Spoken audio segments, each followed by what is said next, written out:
With all the main stories making the weekend headlines now, it's the ITV News.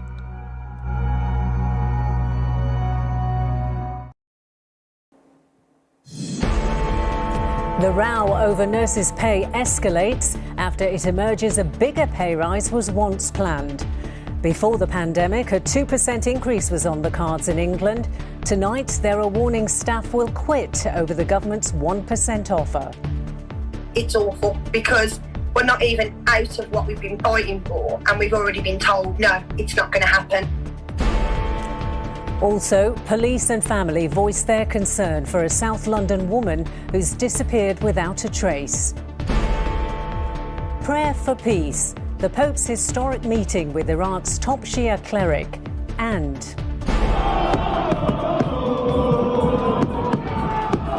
Rangers fans defy the lockdown to celebrate their team closing in on winning the league.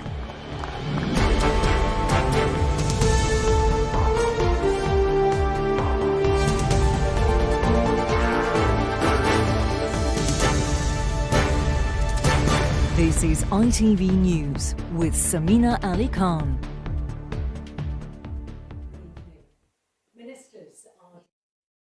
Good evening. Ministers are defending a planned 1% pay rise for nurses and other NHS workers in England tonight, but opposition to the plan is growing.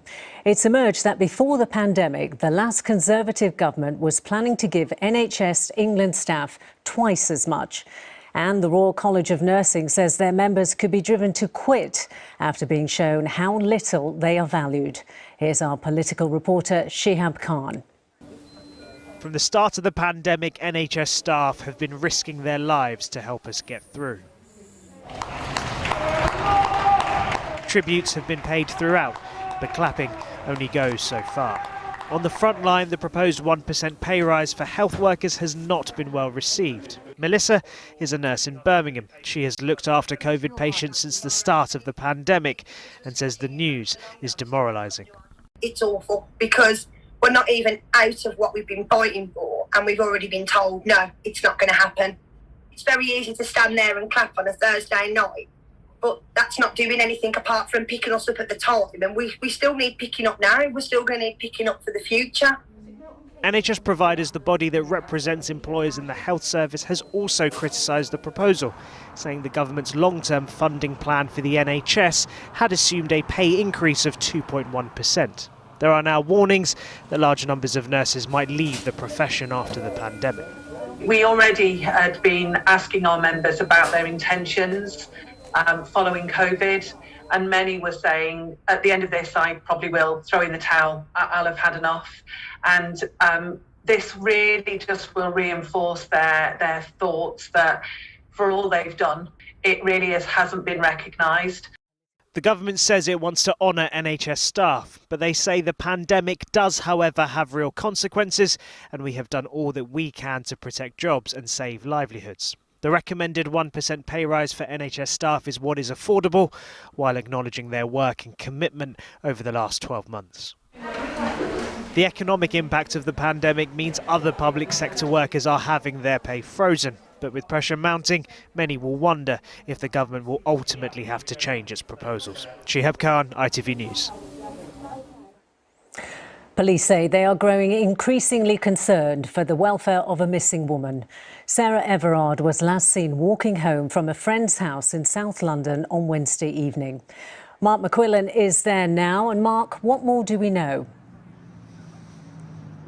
Well, there is growing concern for the welfare of Sarah Everard this evening. The 33-year-old was last seen on Wednesday night, and her family say it is completely out of character for her to disappear like this. We know she went to see a friend in Clapham on Wednesday evening, and police have released a CCTV image of her shortly before that visit. Now, we know she left her friend's house at about 9 o'clock to walk home to Brixton. It's believed she walked through here, Clapham Common, not far from where we are now. She hasn't been seen or heard from since, and police are urging anyone with information to get in contact. I would just encourage people, if possible, to have a look at the image of Sarah, think about whether they were around Clapham Common on the night of Wednesday the 3rd, see if you've thought of anything suspicious. Dash cam footage, please review dash cam footage, ring doorbells. Just please have a look. The Metropolitan Police say they're working round the clock and don't want to draw any conclusions at this stage. While Sarah's family say they are desperate for news, and with each day that goes by, they are getting more worried. Mark, thank you very much. An historic meeting has taken place in Iraq between Pope Francis and the country's top Shia cleric, Grand Ayatollah Sistani. The religious leaders met in Iraq's holy city of Najaf to share a message of peaceful coexistence between faiths. Ria Chatterjee reports. Moments away from a world first, Pope Francis himself shuts the car door before pausing as symbols of peace flock around him. Next, shepherded down a shaded side alley into the rented home of the Grand Ayatollah Ali al-Sistani for a meeting that's been years in the making. It lasted 50 minutes, the first few captured on film, a glance here and there, silence mainly, until the press had gone. Then their messages were loud and clear. The persecution of Iraq's Christian minority is not born of a religious heart, said the Pope. Christian citizens should live, like all Iraqis, in peace and security, said the Ayatollah. And history was made. From the holy city of Najaf to the ancient city of Ur, the Pope took the same message, urging clerics of Iraq's different religions to put aside animosities and work together for peace.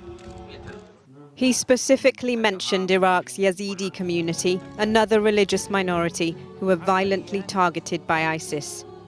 At 84, this trip is not without risk for the Pope, what with the country's security concerns and a recent rise in COVID-19 infections. But he said he feels duty-bound to continue his journey. Ria Chatterjee, ITV News. Here, there's been mounting criticism over planned cuts to the UK's international aid budget. Following a decision to cut aid to war-torn Yemen by half, a leaked Foreign Office report suggests other conflict-hit countries could see cuts of up to 2/3. Martha Fairley reports. South Sudan is just one war-torn country where UK aid has brought relief to those most in need in recent years. But a leaked documents revealed plans to slash government spending on countries including Syria, Libya, Somalia and South Sudan by up to 2/3, drawing criticism from within the Tory party. It's absolutely heartbreaking. We are trashing our international reputation. We are breaking our promise to the poorest people in the world. And we are breaking the manifesto commitment upon which every single member of the House of Commons was elected just over a year ago. Decisions are still being made, according to the government. A spokesperson said the seismic impact of the pandemic on the UK economies forced us to take tough but necessary decisions. We remain a world-leading aid donor and we will spend more than £10 billion this year to fight poverty, tackle climate change and improve global health. Aid promised to Yemen's already been cut from £160 million last year to £87 million this year, prompting 101 charities to sign a letter to the Prime Minister, warning the move is a misjudgment. We're the only major economy to be reducing its aid budget at this time of great need. Oxfam's GB boss told me cuts should be made elsewhere. To do it on the back of the world's poorest feels like it's exactly the wrong thing to do, especially at a time when we know that no one is safe in this pandemic until everyone is safe. The charities say the cuts are taking place with no transparency, consultation or meaningful strategy. They're calling on the government to reconsider. Martha Fairley, ITV News. An investigation is underway into the death of a soldier who died following a live fire training exercise in Wales. The incident happened on Thursday at the Castle Martin training area in Pembrokeshire. It's the fourth military death there in a decade. Now, for a country that broke with the British monarchy almost 2.5 centuries ago, many Americans still have strong feelings about it. The saga of the more recent break by the Duke and Duchess of Sussex is being followed closely there. It's the reason Oprah Winfrey has done her upcoming interview with Harry and Meghan. For them, not us. Here's our US correspondent Emma Murphy. There is a fascination about the royals in the United States and definitely in LA, new home to the Duke and Duchess of Sussex. People come from all over the world to come to us. This is actually where Meghan sat and sat down here right next to where Diane's picture is. Before her move to the UK, Meghan visited Rose Tree Cottage, the quintessentially English tea room in Pasadena. For 6 decades, Edmund Fry, who studied the royals all his life, has sought to bring royal etiquette to the US. How do people regard Harry and Meghan here? 50-50. I think 50% of them are very upset at the fact that they have broken off or seem to have broken off.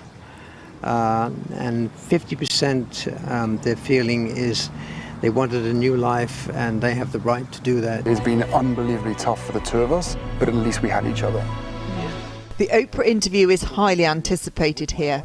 I think there could be 2 kinds of fallouts from this. One, it could clear everything up. It will show exactly what went wrong and why they felt they had to flee the country, flee the whole lifestyle, everything that Harry grew up with. It's got to be more than just the tabloids were mean. On the other hand, it really could be bad for them if they come across as not being grateful and not being gracious. The couple are clearly trying to raise their US profile. This Prince Harry's appearance with James Corden. But there's a warning from those who make their livelihoods through celebrity lives. Welcome everybody to the Paparazzi podcast. That publicity and privacy don't go together. If they choose to live in Los Angeles, there's a lot of photographers here. They're pretty much the biggest international target that there is. Harry and Meghan may wish to carve a different role, but they face the same challenges as those who've gone before. Emma Murphy, ITV News, Los Angeles. And you can see Harry and Meghan's Oprah interview in full on Monday night at 9 o'clock here on ITV. Sport, and Rangers edging closer to clinching the Scottish Premiership brought fans out in their thousands in Glasgow this afternoon. Despite not being allowed into the Ibrox Stadium and police reminders over lockdown rules, supporters swarmed the streets, many without social distancing.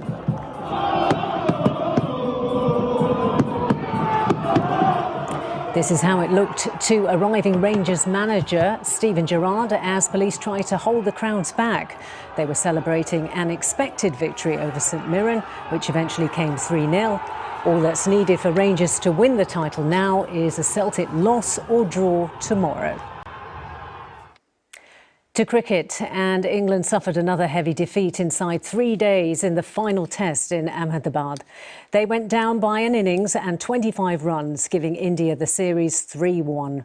Chris Scudder reports. Never a question of if, just when England would capitulate. That is turned a mile.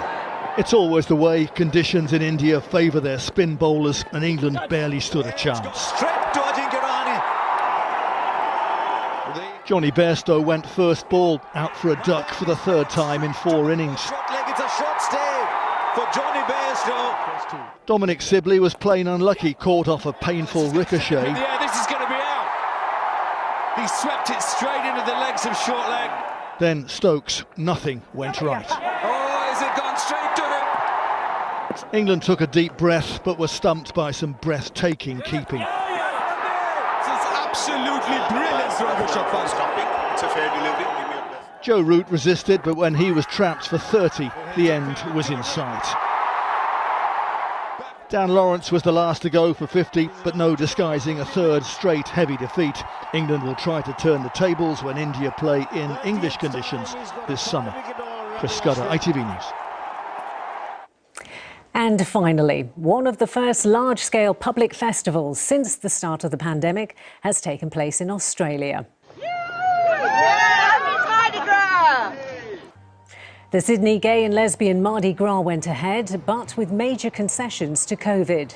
There was a static parade whose participants didn't move, and socially distanced entertainment at Sydney Cricket Ground. Around 35,000 people took part. The state of New South Wales has gone nearly 50 days without a case of local transmission. And that's it. I'm back with the late news at 10:25. Until then, from the team here, bye-bye.